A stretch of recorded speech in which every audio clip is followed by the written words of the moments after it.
Hello and welcome to the 8th Thangka. So this one's more exciting than ever before. So it begins with, at the bottom left side, you see this kind of lay person. He's like, looks like a king surrounded by sort of ministers and a lot of lay people.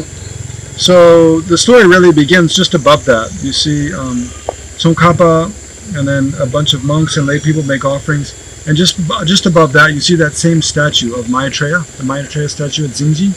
So the first scene in this Thangka is, so this is during Tsongkhapa's 38th year. He and his disciples again go to this famous Maitreya temple at Xingji. And then they want to restore it, basically. But they don't have, they sell all the possessions they have, but they've been in retreat for a couple of years. So they have like no possessions. So all the possessions they have just come to a very small amount of money.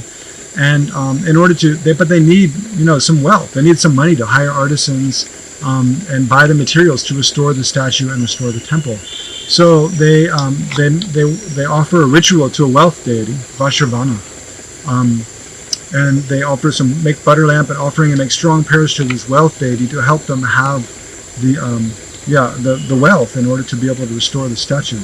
So they do this ritual, and then the very next day, a bunch of nomads show up, and they offer, heaps of curd and butter and stuff, which is big wealth in Tibet. And then starting with that, they start buy the supplies and materials and start hiring artisans. And gradually, that's what all the king and the ministers and the lay people there is depicting. Gradually, more and more of the lay people, and especially the wealthy people in the area, they see what these monks are doing, and they offer material support, and becomes a big project in the area. So they elaborately and fully restore this temple and this statue. So what's happening where the statue is actually depicted is, once the whole temple and statue is restored, then Tsongkhapa and his other disciples, they invoke, so it's called a rabne, or a consecration ceremony. They consecrate the statue, consecrate the temple, whereby they invoke all the Buddhas and Bodhisattvas to come and abide in that space. So during that consecration ceremony, it said there were very many miraculous signs appeared, like a butter lamp that should have only lasted a couple hours lasted for 2.5 days, and the sun shone in the sky for much longer than usual. So the lay people there were very inspired, felt it was very holy kind of event. And then afterwards, then there were artisans. They planned to paint the 30 images of the 35 Buddhas on the walls of the temple. But the artisans didn't know how each Buddha looked, the colors of their face and so forth, and the mudras that their hands were in, and what implements they held. So Tsongkhapa invoked the 35 Buddhas to appear, and it said that he had a direct vision of the 35 Buddhas, and while he was having that, he describes to the artisan how to paint each one. Right? So it must have taken days to paint the image, right? So the vision must have lasted for days. So that's what you see, a kind of half circle of Buddhas. So that's what's happening there. And just above that, you see these two deities facing each other. One is Maitreya, and the other is Vajrapani. So there's this famous Lama, Namka Gyaltsen. Loda Namka Gyaltsen is his name. He's a Nyingma Lama, and he's also a lineage holder in the Karmapa lineages. So he's a Lama who is famous for having direct vision of the Buddha Vajrapani, who's an emanation of all the Buddha's power. So Vajrapani told Namka Gyaltsen, you need to make a connection with this guy Tsongkhapa. Right? So Namka Gyaltsen sends a letter to Tsongkhapa, invites him to come to his monastery and teach him and his monks. So it said when Tsongkhapa accepts the invitation, and when he first arrives at the monastery, then into the mind of Loda Namka Gyaltsen, Tsongkhapa appeared not as a human being, but as Maitreya, Buddha. And it said, to the mind of Tsongkhapa, Loda Namka Gyaltsen appeared not in a human form, but as the deity Vajrapani. So it showed that both these lamas have a very high level realization, have a very pure view, and have a very pure view of one another. So Loda Namka Gyaltsen, that very evening, Tsongkhapa requests him for a guru yoga practice of Vajrapani, because he has a special connection with Vajrapani. And it said when Namka Gyaltsen gave the initiation to Tsongkhapa, actually Vajrapani appeared in the sky and absorbed into Lama Tsongkhapa. Then the very next day, Loda Namka Gyaltsen, due to the instruction, Vajrapani's instruction, he requested Lama Tsongkhapa for a teaching on the Compendium of Trainings by Shantideva, which is a text in which Shantideva extracts all instructions from sutras on all the different bodhisattva practices. And so Tsongkhapa gives that teaching to Loda Namka Gyaltsen and assembly of monks at his monastery. Then Lodro Namkha Gyaltsen also, so Tsongkhapa stays there for quite some time. Lodro Namkha Gyaltsen also gives Tsongkhapa the lineages, the Kadam. So there's 3 main Kadampa lineages, which all come from Atisha through Geshe Potawa and Geshe Chengawa and Dromdampa and Atisha's main disciples. So the 3 lineages are called the Shungpawa, the textual lineage or great textual lineage, Lamrimpa, the graduated path lineage, and the Nengakpa, or the essential, the pith instruction lineage. So the pith instruction and the Lamrim Kadam lineages, Tsongkhapa received from Lodro Namkha Gyaltsen at this time. Okay? Then Lodro Namkha Gyaltsen, in the next scene, he gives some other tantric initiations to Tsongkhapa. Again, they both have kind of visions of these deities.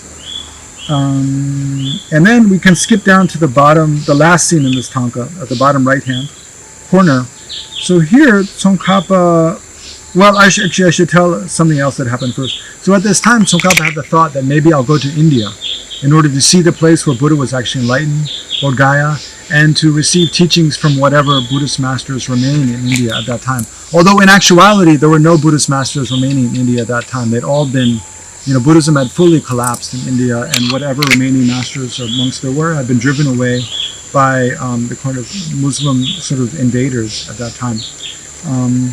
But Tsongkhapa doesn't go, because Lodro Namkha Gyaltsen is told by Vajrapani that, tell Tsongkhapa not to go, because although it might be beneficial for him, many of his students will get sick and die because of the illnesses and the total difference in climate.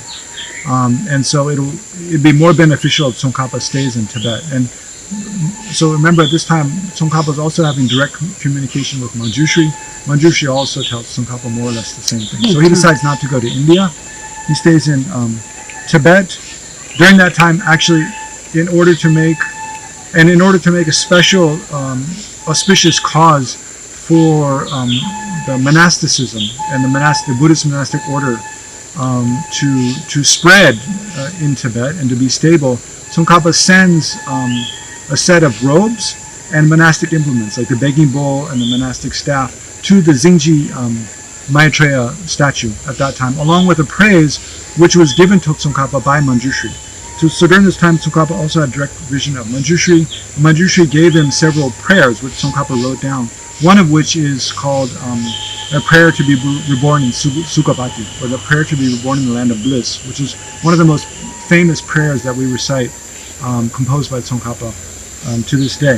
So then in the bottom right-hand corner of this Thangka, at the last scene, is Tsongkhapa is receiving a text composed by, I don't remember his name. I'll look up. Anyway, it's called the Danim Chemo, or the Great Stages of the Teachings, composed by Geshe Trinlepa, who's one of the famous Lotsawas. So this text is, again, it's based on Atisha's lamp for the stages of the path to enlightenment, whereby all of the Buddha's teachings from all the 3 turnings of the wheel of Dharma are organized as a path of practice for one person. So Tsongkhapa receives this text with great respect. You see in the image here, Tsongkhapa walks out to when the text is being delivered, being carried to where he's staying. He actually walks out on the road with lit incense to receive the text and lead it to his house, as if receiving an honored guest. And it's said that Tsongkhapa read this text at that time and was very moved by how lucidly and how effectively the Buddhist teachings are presented as a way for one person to meditate and actually develop realizations on the path. So then later, so she's 38 now. I think at the age of 42, Tsongkhapa composes the great treatise on the stages of the path, which is probably his most influential work. And it's really based on, at the beginning of that, he says, actually, this work is not composed by me, it's composed by Atisha, because it's so closely based on Atisha's lamp for the stages of the path to enlightenment, which is the first in this genre of graduated path teachings. So another important work and another important basis for Tsongkhapa writing that work is this treatise, the great stages of the path, the great stages of the teachings. So yeah, that's the final image in the 8th Thangka. Come back for Thangka number 9.